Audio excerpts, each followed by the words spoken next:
So every time I put out a video, I have some smartass in the comment section that tells me, Sean, I don't want to sit through a 15 or 30-minute video where you explain the core fundamentals of investing in the antiques and collectibles trade. So if that's you, I'm going to give you a quick Cliff Note spoiler alert to this video. If anybody ever tells you that there is an accurate index that measures the value or the strength of a collecting category, especially from a financial perspective, run the other way. Indexes made up of antiques and collectibles never work over the long term, let alone over the short term. Now, there are instances where if there's a massive speculative bubble that is opening up in a collecting category, you can utilize an index to track the value of those particular items, but it becomes less and less meaningless as time moves on.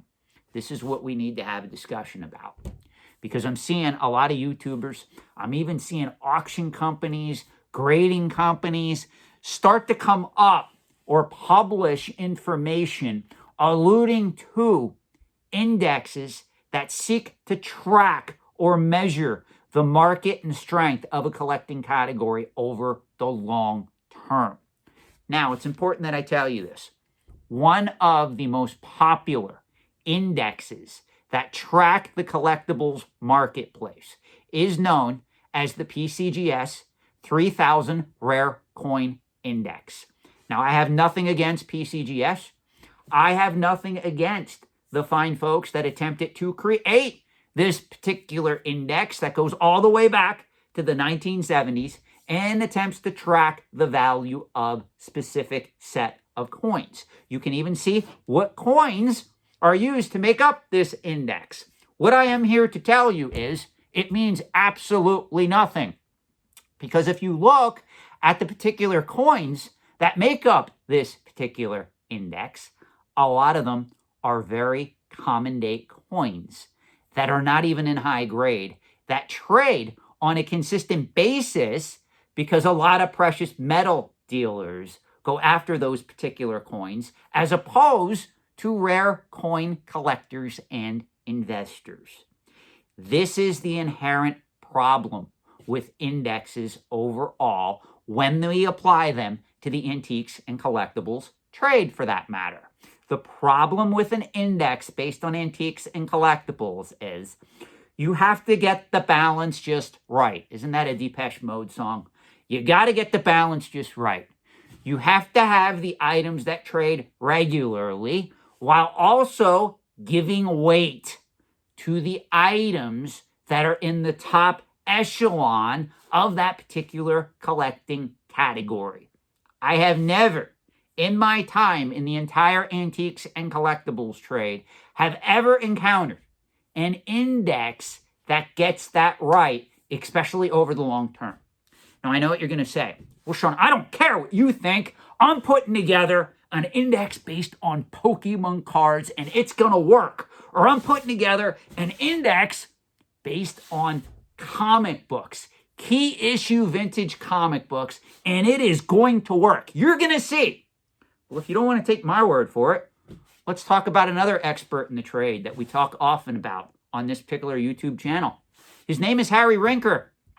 Harry Rinker wrote an excellent article back in 2020, 2021, before he retired, that was entitled The Masterworks Meaning. And it's actually column 1780. For those of you that want to follow along on Harry Rinker's website, which is www.harryrinker.com. This is, again, column 1780. Now, don't worry. I'm not going to read the full article to you. I just pulled out some bits and pieces that I want to get you thinking in this regard, because it's important that we have this conversation. And for those of you aware and want to read this particular article, I am going to put a link to it in the video description below. So now, in Harry Rinker's own words, I learned early in my career that there is no crystal ball, or human skill for that matter, that allows anyone to accurately predict the long-term value of art, decorative arts, antiques, or collectibles. Every object has an upper limit. When that limit is reached, the winners are all the owners who sold along the way. The loser is the individual or syndicate that paid the highest price and is unable to sell at any price near that which had been paid.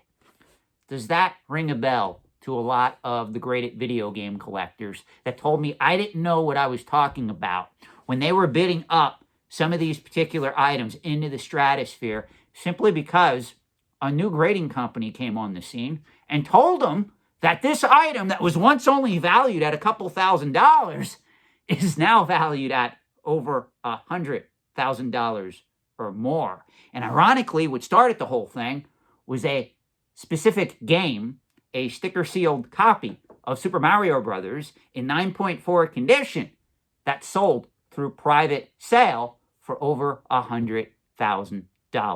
That's what kicked off that massive market mania that we found ourselves in, where people were arguing with me, Sean, you don't understand. You don't know how popular Super Mario Brothers is. All these younger people, they're going to grow up and they're going to want a factory sealed video game encased in plastic for a system they never owned that's graded by a newfangled grading company that just came to light in the last few years. That's what you're trying to convince me? I mean, don't get me wrong. This is the antiques and collectibles trade. I've seen some crazy shit, but that would take the taco for that to occur. And we already see how this played out. The market went boom, then the market went bust. And there's a lot of people that are holding on to these overvalued, overpriced objects that if they sold now, they would lose their proverbial ass. So now that I said all that, let's get back to Harry Rinker here. Harry Rinker goes on to state in the same article, there are no fixed values of art, decorative arts, antiques, or collectibles. Value is directly related to time, place, and the current economic marketplace. Further, value is associated with individual pieces, not groups of related objects. This is another reason why market indexes do not work, especially over the long term. Now, before we go any further here, who else told you that value is directly related to time, place, and the current economic marketplace, i.e. environment? If you recall, I just did a video where I talk about value, how value is abstract in the overall antiques and collectibles trade. Remember, these are historical assets. These are emotional assets. They have nostalgia or history attached to them, and people pay a crazy sum of money for some of them. As a result, the value of each of these items that we all love and know is 100% speculative. There are no underlying cash flows attached to any antique or collectible, and there never have been, and there never will. Now, certain collecting categories are a better quote-unquote speculative investment over the long term than others. This is why we bring collectible finance into the equation. We analyze these markets and we assess what collecting category is most likely, because it's all a guess, going to sell more 5 years, 10 years, 15 years, 20 years, hell, 50 years into the future. That's what makes this so inherently difficult. Now let's get back to what Harry Rinker is saying here. There are two truths that need to be considered. First, numbers can be made to lie or manipulated to prove any point one cares to make. More often than not, they are. Second, today's numbers are not tomorrow's numbers. A lot of you guys are coming to me going, Sean, I did really well. I bought Evolving Skies. I'm sitting on a ton of it. It just keeps going up and up. And what is it that I tell you? Take some of the profit. No, Sean, you don't understand. It's going to keep going up and up. I'm just going to let it ride, baby. This is the same mentality that people who invest in Bitcoin and cryptocurrency have. These are not logical assets, guys. There's no underlying cash flows. You are not investing in an S&P 500 index fund here.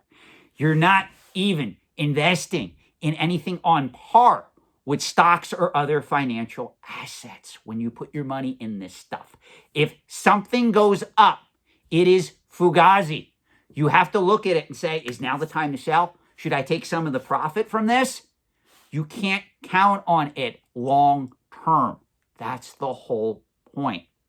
I also want to go back here to Harry Rinker because he brings up a good point here about market indexes, which is what this video is really about. We have to talk about value because value correlates in the antiques and collectibles trade for the direct reason why market indexes in the antiques and collectibles trade do not work long term. So Harry Rinker goes on to state, almost 2 decades have passed since Sotheby's launched its art index, an art reporting system designed to track the economic growth of the value of artwork by a specific artist. The index lasted for less than 5 years. It disappeared when the numbers turned south for the works of a great many of the artists on the list. Sotheby's had no interest in informing individuals that art had the potential to be a bad investment. And believe it or not, there are several well-known billionaires that decided to diversify some of their holdings in the art. They got slapped in the face with a stale donut. They are no longer on the billionaires list. Please do not go around thinking that ultra-wealthy people, all of them, invest in antiques and collectibles. That is 100% false. There are a lot of extremely wealthy billionaires that identify as minimalists, meaning they do not collect anything at all. At the end of the day, most extremely wealthy people understand that these are speculative, emotional assets at best with no underlying cash flows. That's why they're billionaires. They understand the difference between a speculative asset and an asset that is backed by something else. When we look at the antiques and collectibles trade, I always tell you guys, you diversify in the antiques and collectibles trade from that of financial assets, meaning your core portfolio should contain financial assets. In that portfolio of financial assets, I'm hoping you will at least take this advice. You should own index funds. Index funds work in the financial world. They do not work in the world of speculation and antiques and collectibles and fugazi. Collectibles and antiques are more run like a hedge fund. Financial assets are better run when they are indexed, in my opinion. You cannot apply the same logic of running an index-based mutual fund geared towards financial assets to that of antiques and collectibles. It has never worked, and it will never work. Now, let me give you some examples as to why. I already told you about the PCGS 3000 Rare Coin Index. I brought it up. The PCGS 3000 Rare Coin Index is readily available online if you want to Google it, and you can see what coins make up that index. I am here to tell you that it is a major miscalculation on any coin investor to take that index seriously, whether it's up or down at any given time. If you do so, you will get slapped in the face with a stale donut. I am here to tell you. I will let you guys go and research the multiple flaws that make up that index, assuming you have an interest in coins. If you don't, I'm going to give you some more examples here to prove my point. Because one of the things, I have people coming to me, well, Sean, I want to make a key vintage comic book index. And whenever someone comes to me with this, I always have to ask them, you mean in general? Or is it going to be a golden age key vintage comic book index? Or a silver age key vintage comic book index? Or a bronze age key issue comic book index? You see where I'm going with this? What books are you going to put in it? Let's talk about the Bronze Age. Are you going to put Werewolf by Night 32 in it? Are you going to put Tomb of Dracula 10? Because they are key issues from the Bronze Age. But if you're going to include Werewolf by Night 32, which is the first appearance of Moon Knight, would that not mean that you should also include Werewolf by Night issue 1 because it's the first issue of that series? Just like if you're going to include Tomb of Dracula 10, would you not put Tomb of Dracula 1 in that same index? Or don't they have the same weight or value of Tomb of Dracula 10 and Werewolf by Night 32? You see where I'm going with this. You also have to be careful because you can't just put all the most valuable Bronze Age books, if we're talking solely about the Bronze Age, in that index, because some of those books may not be traded as regular as a copy of Tomb of Dracula 1 or Monster of Frankenstein 1. Obviously, if we're going to create a Bronze Age index and we're going to put Werewolf by Night in it, we're going to put Tomb of Dracula in it, wouldn't you also put Monster of Frankenstein 1? That came out in 1973, right around the same time that Tomb of Dracula and Werewolf by Night were published. Or aren't we considering Monster of Frankenstein 1 simply because there is no major character that came out of that series, much like Moon Knight, which came out of Werewolf by Night, and, of course, Blade, the Vampire Slayer, which came out of Tomb of Dracula 10. So you honestly see how this starts to get murky. What books we include, what books we don't. Are we going to exclude all horror books from our Bronze Age comic book index because simply we want to focus on superheroes?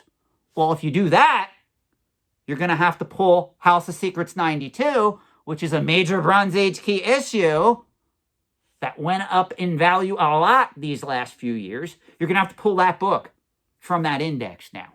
If you're going to include it, well, then you have to include some lesser key horror books as well. Or are you going to do two indexes? Are you going to do a Bronze Age vintage key issue comic index based on superheroes, one for horror books? How are we going to play this? You see what I mean? There's so many different directions we can go. Indexes serve one purpose in the overall antiques and collectibles trade. They serve the ability to manipulate and deceive.